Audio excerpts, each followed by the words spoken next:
She was taking hits that would break a hockey player, but the WNBA stayed silent. Referees looked away, and the league held its breath, until the untouchable legends of the NBA decided they'd seen enough. When Steph Curry and LeBron James finally broke their silence, they didn't just speak, they detonated a bomb that rewired women's basketball forever. Today we're breaking down the raw, unfiltered truth behind the coronation of Caitlin Clark and the NBA's verdict. She endured relentless battering night after night, contest after contest. Hip checks mirroring brutal hockey collisions. Forearms striking chests without whistles. Elbows hunting ribs with GPS precision. Yet the league remained hushed. Referees ignored the carnage. The WNBA front office maintained radio silence. Caitlin Clark performed under physical duress that would shatter most competitors psychologically. She absorbed impact transcending competitive spirit into genuine danger. Not one empowered individual intervened to speak. But then a shift occurred. Something entirely unforeseen. Something that redefined the landscape. Basketball's loudest authorities, the untouchable legends of the NBA, shattered their silence. Their proclamations didn't merely ripple through athletics, they detonated. Stephen Curry ignited the fire, followed by LeBron James, Luka Doncic, Trae Young, Paul George, and Pascal Siakam. Successively they spoke. Champions, MVPs, global icons. Each highlighted the same individual. Each echoed the same sentiment: Caitlin Clark is unparalleled. However, the situation grows intricate. Tension thickens like smoke preceding wildfire. Unanimity was absent. Not every NBA titan participated. Some pivoted away. Some evaded the inquiry entirely. Some made selections appearing pointed, calculated, and strategic. And Caitlin, for the inaugural time in her professional journey, sat stunned. Not through condemnation or skepticism, but because icons she scrutinized from her Iowa childhood, players she worshipped, were suddenly forming her defensive perimeter like a private legion. Understand clearly what you are witnessing here. This isn't a compilation of highlights. This isn't some promotional fluff intended to provide comfort. This is a gritty, unvarnished autopsy of a moment that recalibrated women's basketball permanently. A moment exposing systemic fractures. A moment identifying who is genuinely observing versus those feigning blindness. You will hear Stephen Curry's actual testimony. Word for word. You will grasp why his comparison wasn't mere praise. It was validation at a career-altering magnitude. You will discover why Pascal Siakam ranked Clark above his prestigious All-Star colleague when discussing popularity, above Tyrese Halliburton, above everyone. You will witness Paul George articulate with staggering honesty why certain WNBA peers feel intimidated, why resentment permeates locker rooms, and why this era feels as jarring as it is monumental. Furthermore, you will realize why Jason Tatum and Kevin Durant made contrasting decisions. Why their responses, or lack thereof, narrate a distinct story independently. The corporate media won't disclose this. The aggression targeting Clark wasn't haphazard. It wasn't accidental. It functioned as a memorandum. Welcome to the association. Recognize your status. We occupied this space first. That signal arrived through punishing fouls and shoulder collisions intended to destabilize her. Contact ignored while the public watched. But the retaliation from the NBA's elite sent a counter-message. We acknowledge you, we honor you, and our silence is over. When Stephen Curry designates you his hardwood twin, when he deconstructs your release velocity and claims it rivals his own, that isn't casual flattery. That is a coronation. When Luka Doncic is asked for his preferred female hooper and cites your name instantly, without hesitation or hedging, that isn't a disposable quote. That is authentication from a man who personally shattered expectations. This isn't regarding promotion. This isn't regarding marketing, social metrics, or fleeting viral clips. This concerns a 23-year-old woman entering a league unprepared for her arrival, absorbing every strike launched and continuing to dominate regardless. Eventually, the figures atop basketball's summit decided they had witnessed enough. The subsequent developments are truly fascinating because not everyone offered applause or celebration. The mounting friction is approaching a threshold forcing the entire WNBA to choose. Let's analyze what silence signifies. When a league remains mute, it is never impartial.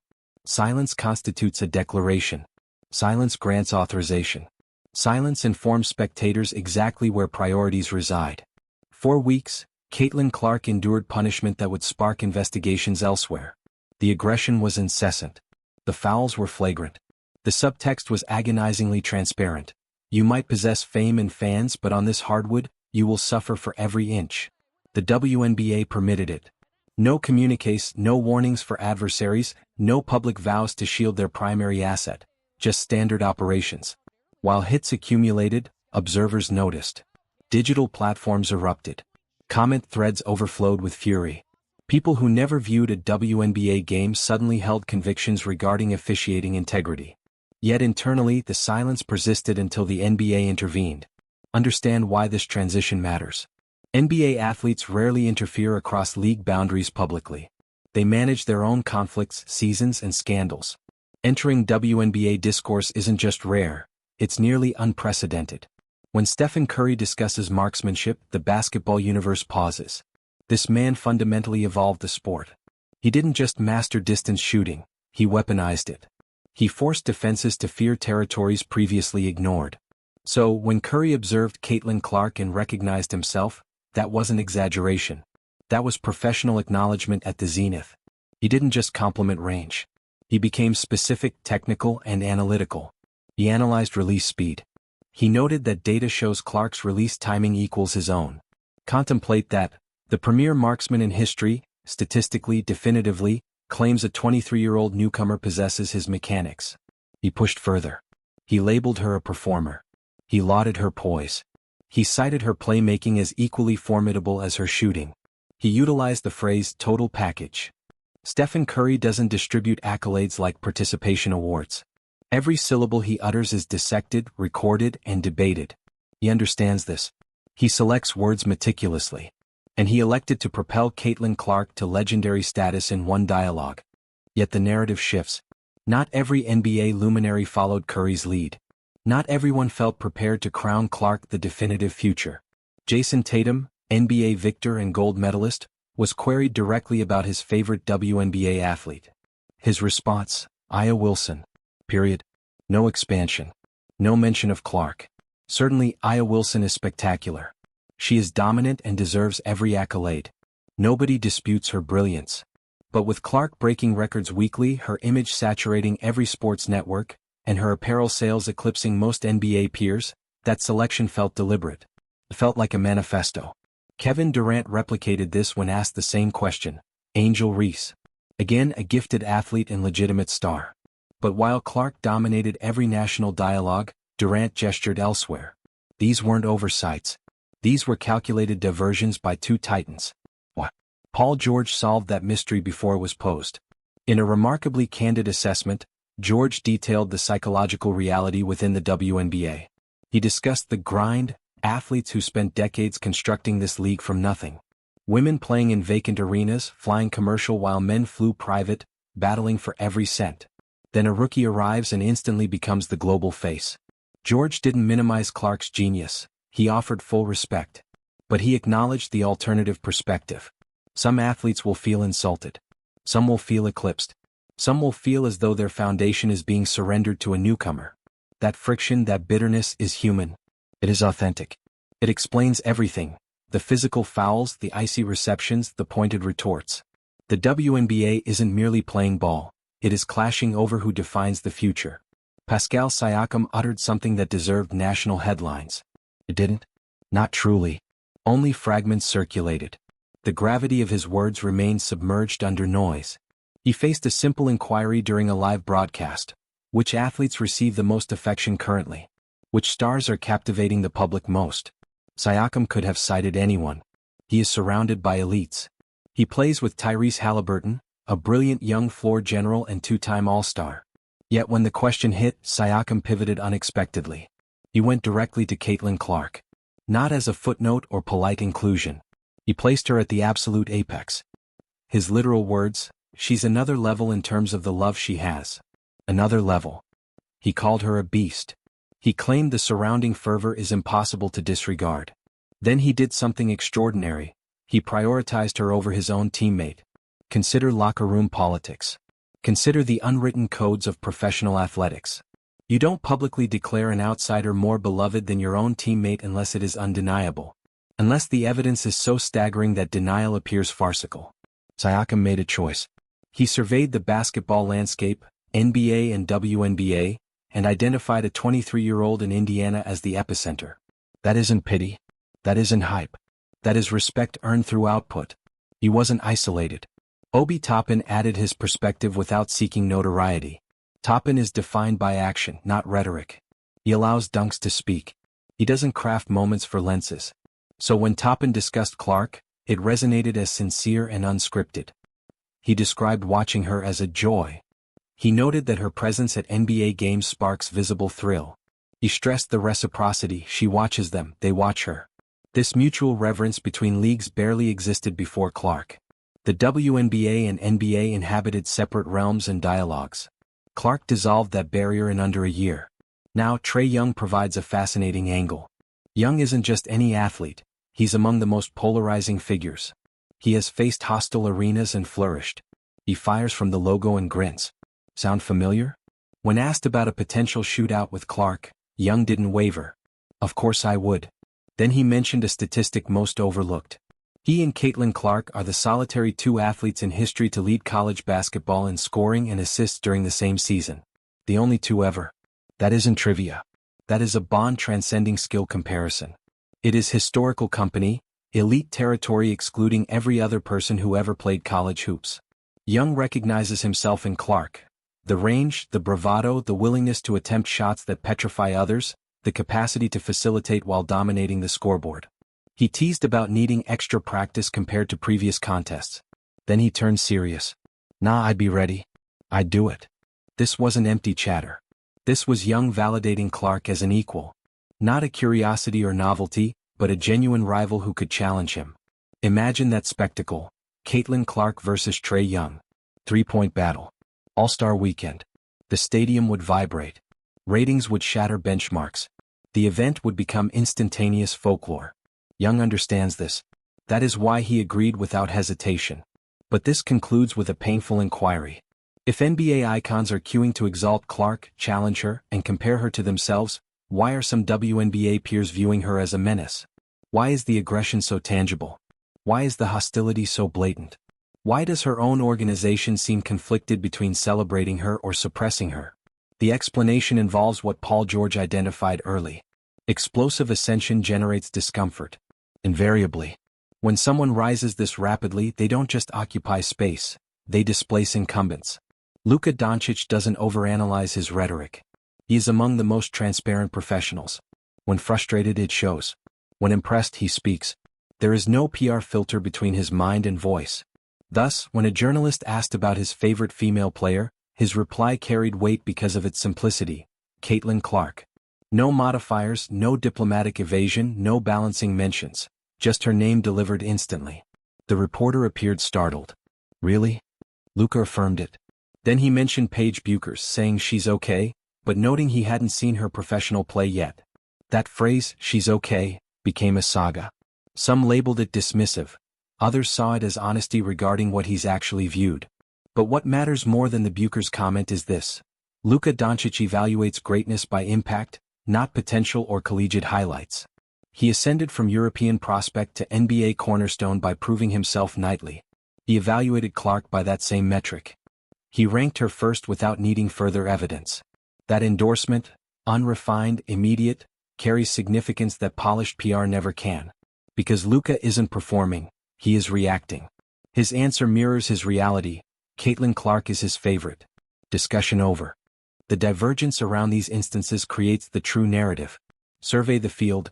Curry, Young, Luka, Siakam, Toppin, George, all leaning in. All validating Clark's deeds. All treating her as a formidable power that shifted the dialogue. Contrast that with the opposition. Tatum selecting Aya Wilson. Durant selecting Angel Reese. Neither mentioning Clark despite direct prompts. These weren't random. These were conscious declarations from two of basketball's sharpest minds. Tatum is a victor. He masters media. He knows every syllable is weighed. If he intended to laud Clark, he would have. Durant is among the most deliberate public speakers in history. He calculates angles and implications. His selection wasn't accidental. So, what is the unspoken message? Perhaps they truly prefer others. That is legitimate. Aya Wilson is a titan. Angel Reese is a star. But timing is critical. Context is vital. When Clark is the focal point of every American sports debate, when her name saturates every program, choosing a different spotlight feels intentional. It feels like a counterweight, a quiet resistance against the tidal wave surrounding one individual. That is acceptable. Dissent is healthy. Not everyone must crown the same monarch. But the chasm between those embracing her and those stepping aside reveals a truth. Caitlin Clark generates zero neutrality. Nobody is indifferent. Every reply, whether celebratory or redirecting, is a reaction to her existence. That is power. Authentic power. When you compel reactions from basketball's titans simply by existing, you have already transformed the game. The WNBA hasn't witnessed this polarization since inception. Veterans who constructed the league for decades are watching a newcomer seize attention they never tasted. Media cycles that bypassed women's hoops for years now can't cease discussing it. Clark is the nucleus of every conversation. She didn't solicit this role. She didn't lobby for it. She entered the league, played at an elite standard, and the light followed. Now, everyone must decide, do they welcome the change or resist it? Neutrality has vanished. The era of quiet WNBA reporting is dead. Ratings are skyrocketing. Venues are sold out. Apparel vanishes from shelves faster than Nike can restock. This is the result when generational genius meets perfect timing. Stephen Curry's precise words must resonate directly, not summarized or filtered. What he expressed regarding Caitlin Clark wasn't superficial praise. It was technical and specific, the kind of analysis belonging only to someone who spent decades perfecting that craft. Curry discussed watching Clark and sensing something rare and familiar. He noted her release speed matches his own nearly perfectly. Digest that. Stephen Curry is the greatest shooter ever. Most threes in history. A form so flawless it is used as a pedagogical tool. And he says a 23-year-old rookie mirrors his mechanics. He didn't stop. He cited her range, the floor locations where she is comfortable, distances that make others waver. Clark does not waver. He cited her poise, her conduct when the noise peaks, and how she thrives under duress. He called her a performer. He said you can't help but watch. Then the pivotal remark. Curry noted her shooting attracts the headlines, the deep bombs, the viral logo shots. But he highlighted something else. Her floor game is just as stunning. He called her a total package.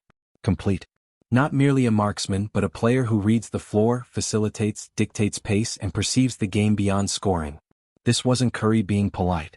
This was a summit-level recognition. And Curry's validation has consequences. His belief shapes careers. Klay Thompson became iconic alongside him. Jordan Poole secured a massive contract developing under him. When Curry authenticates someone, the world listens. Scouts reevaluate. Executives take notes. Fans who were dismissive suddenly engage. Clark had momentum before Curry spoke. Afterward, the trajectory steepened because her name now resides beside his. Not as a forced comparison, but as genuine proof that she is doing something Curry recognizes because he pioneered it. The league desired attention. They desired dialogue. They desired a player capable of carrying the spotlight and attracting new audiences. They received exactly that. Now they are witnessing the real-time fallout. The debate has moved past whether Clark is talented. That is settled. The question is if the WNBA can handle her representation. Generational talents don't arrive silently. They expose flaws. They force evolution. They demand systems adapt or perish. Officiating flaws were exposed. Travel disparities became untenable once a global icon waited in security lines.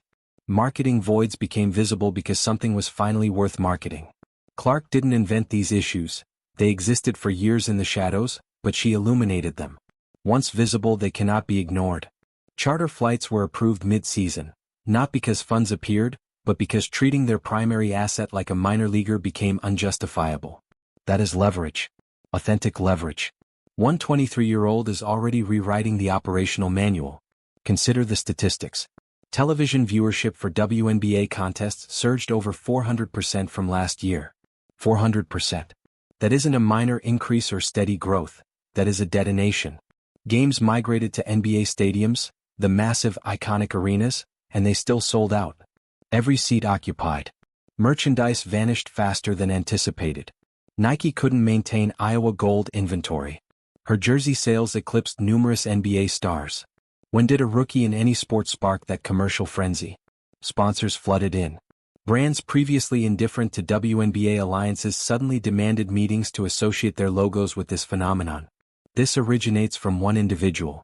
Not a campaign, not a league program, not a collective effort. One player, one name, one presence. Caitlin Clark. This is why the discourse is so volcanic. This is why the friction exists. She didn't just join, she overhauled the economics instantly. Players who spent years in obscurity fighting for every dollar and mention, see a rookie sees everything. Paul George identified this. He noted the years of unseen labor, then admitted the reality, you have this girl, an instant change. He wasn't insulting Clark, he was mapping the emotions. Some feel pride, some feel marginalized. Some welcome the tide, others resent the fastest boat. That is human nature when change outpaces processing speed. The on-court aggression? That is part of the story. Hard fouls aren't just basketball, they are manifestos. They are frustrations expressed through collision. The league stayed silent because admitting the problem means admitting the envy and the uncomfortable fact that one player commands what others feel entitled to. But silence failed. Once NBA victors spoke, once the biggest names cited the issue, pressure forced movement. Subtle initially, then obvious. Charter flights approved. Officiating scrutinized. Budgets shifted. The league adapted by necessity. The light was too harsh, the audience too vast. But the lingering challenge is this. You cannot sustain a league on one individual.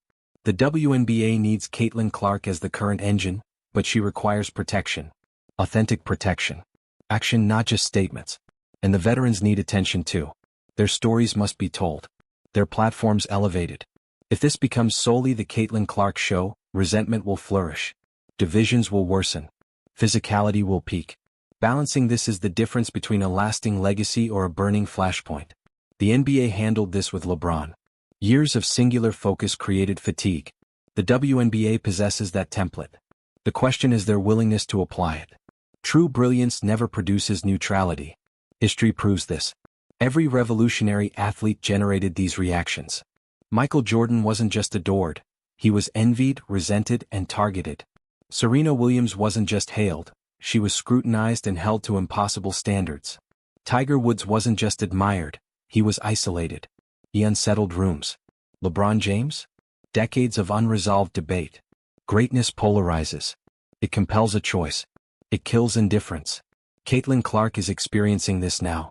Her opinions aren't mild. Every take is volcanic. People either see a transformer or an undeserving recipient of hype. No middle ground exists. That, more than any stat, proves she is real. If she were merely good, people would shrug. They would note the talent and move on. But nobody is moving on. She forces daily dialogue and makes people who never cared about women's hoops hold fervent opinions. The cheers are deafening. The criticism is piercing. The advocacy is fierce. The resistance is plain. This happens when an undeniable force arrives. The WNBA invited this. Not Clark specifically, but her archetype. They wanted mainstream relevance. They wanted a player to carry the light. They got it all.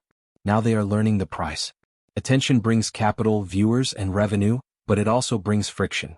It brings difficult questions about merit and visibility. Clark didn't invent these tensions, she accelerated them. Officiating gaps, travel issues, marketing neglect. She made them glaring. That is uncomfortable for a league accustomed to the margins, one built on scarcity rather than abundance. Abundance is harder to navigate. More eyes mean more scrutiny. More money means more conflict. Higher stakes mean bigger battles. Clark is the epicenter, not by design but by being significant.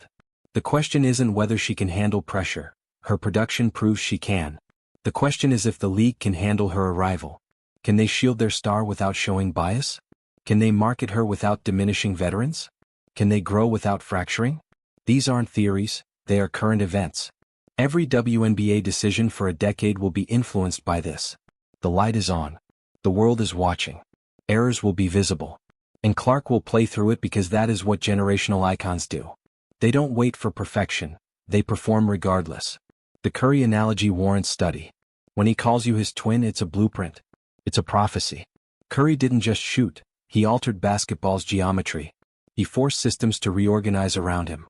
Clark possesses that ceiling. Her range and audacity aren't normal. But Curry also has vision. He elevates others. Clark does too. She led in points and assists, a dual mastery achieved only by her and Trae Young. So the comparisons align. Curry's touch, Young's dual threat, Magic's vision, Mahomes' cultural gravity. That is the ceiling. She isn't the female version of anyone. She is the first Caitlin Clark, a new category. That is why the NBA watches. They see familiarity in something entirely new.